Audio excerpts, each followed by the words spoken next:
I'm about to share with you a tale. A tale not of the heroics of knights or the destruction of dragons, but a tale about community, adventure, love and hardcore farming. My name is John Fu and this is my story. A long time ago, on my grandfather's deathbed, I was presented with a sealed letter and a string of very carefully chosen words.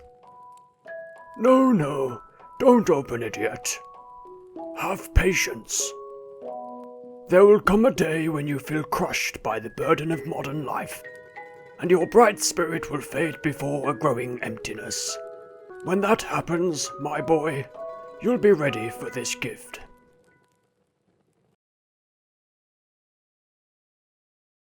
After 25 years of mind-melting service for the Joja Corporation, he was right. The epiphany hammer had struck, and my patience had ran thin.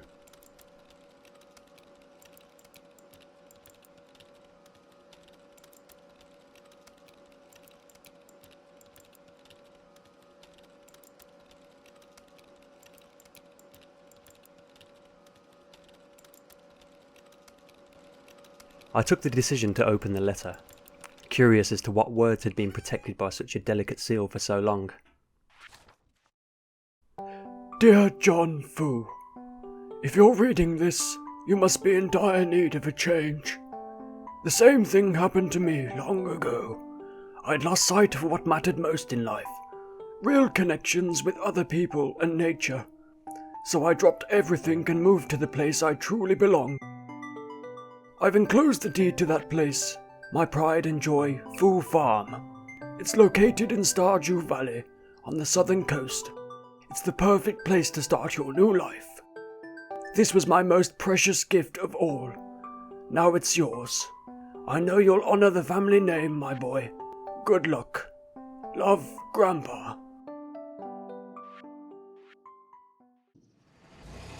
So I took a chance, left a fresh one on my desk at Joja Corp and hopped on the next coach to Stardew Valley.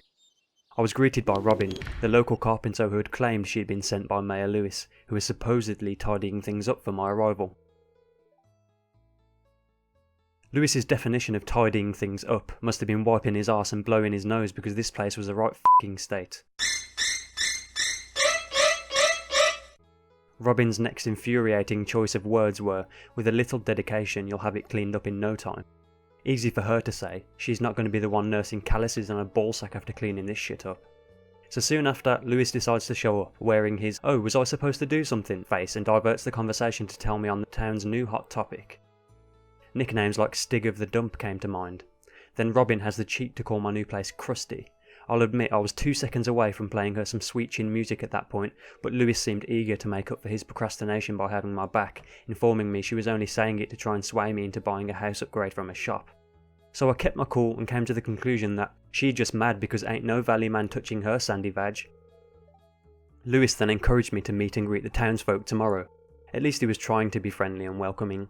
He then mentioned that should I need to sell anything, I should dump it in that box over there and he'll come and pick it up during the night. I thought that was all good and dandy, but he'd better have proof of sale when he brings the cash so I know he's not trying to mug me off. After a good night's kip, I woke up the following day. After waking with the intent of giving the rooster an asphyxiation cuddle, I was greeted by a small package containing 15 parsnip seeds in the centre of my new house. It turns out Lewis had broken in during the night and planted it there. Nice gesture, but the ends don't justify the means, Lewis. He must have been here a while because he seemed to have the time to place the contents of his tool shed in my pockets, but appeared to have taken his copy of How to Groom Your Neighbours with him. I'm sleeping with one eye open from now on. I opened my front door to be confronted with the reminder of the tedious task ahead of me, only this time better prepared and with the motivation to plant my shiny new parsnip seeds. So with my trusty tools to hand, I began hacking away at anything that stood before me, giving my house breathing room and a tidy little spot to plant my seeds. I had experienced ploughing things before, although not like this, but still it was a doddle and I finished in no time. I realised that all the wood, stone and other materials I had cleared may come in handy for later use, so I built myself a storage chest to keep it all in. I remembered Lewis's advice about greeting the community, so I decided to head into town to grab more seeds, picking a daffodil on the way there. Upon entry, I noticed a man with glasses and decided to approach him. Turns out he was the local doctor, Harvey, who claimed to enjoy his line of work. Seemed like a nice chap. While heading over to what looked like the general goods store, my attention was drawn to what seemed to be a community notice board of sorts. With closer inspection, I realised there was a calendar pinned to it, which had dated everybody's birthday, and conveniently, Lewis's was approaching on the 7th. It seemed a little odd that such a seemingly tight-knit community would have need for a calendar like this. Surely they would remember their friends' birthdays. Then it clicked. Lewis placed this here for me, knowing I would likely visit the store, knowing I couldn't enter without passing it. He wanted something in return for the parsnip seeds in the form of a birthday gift. That sly old he can suck a fat one if he thinks he's getting anything off me. So with pleasure, I ignored it and continued into the store. That's when I saw it. Like a Filipino ladyboy popping ping pong balls, it drew my attention, that sexy little red bag. I don't know if it was the pheromones of desire emitting from it, or the giant for sale sign and big arrow pointing toward it, but I've never been so intent on buying a bag in my entire life. Nothing was going to stop me, except maybe the price tag. 2,000 gold? I've got some serious farming to do. Fortunately for me, the shopkeep had everything I need. Parsnip seeds to apple tree seedlings. I knew where to shop from now on. I blew all my dollar on potato seeds, and with one last glimpse of that little red bag, I headed home with a skip in my step.